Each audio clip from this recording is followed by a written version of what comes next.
అంటే పెద్దవాళ్ళ దగ్గర నుంచి క్రికెట్ అభిమానుల దగ్గర నుంచి చిన్న 9వ తరగతి 8వ తరగతి పిల్లల దాకా ఇటువంటి స్థితి ఉందంటే పాకిస్తాన్ మన మీద చేసినటువంటి ఈ దౌర్జన్యం, ఈ భయంకర పాశవికమైనటువంటి దాడి ఏదైతే ఉందో అది ఎంతగా జనంలోకి చొచ్చుకుపోయింది, మనం ఎంతగా మన దేశాన్ని అభిమానిస్తున్నాం, పిల్లలు ఎంత దేశభక్తితో ఉన్నారు అనే దానికి దీస్ ఇన్సిడెంట్స్ ఆర్ రైట్.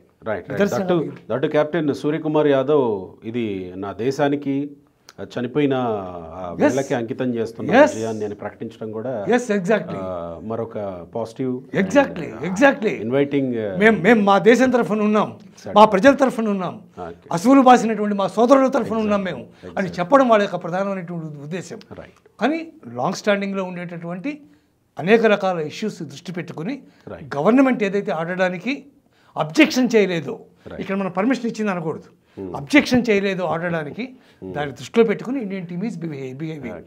నా కన్సర్న్ నాకు తెలిసినంత వరకు నా నాలెడ్జ్ ప్రకారం అయితే ఇండియా ఫైనల్ కూడా ఆడుతుంది. ఒకటి తప్పుకోదలుచుకుంటే ముందే తప్పుకునేది అనేది నా యొక్క ఉద్దేశం.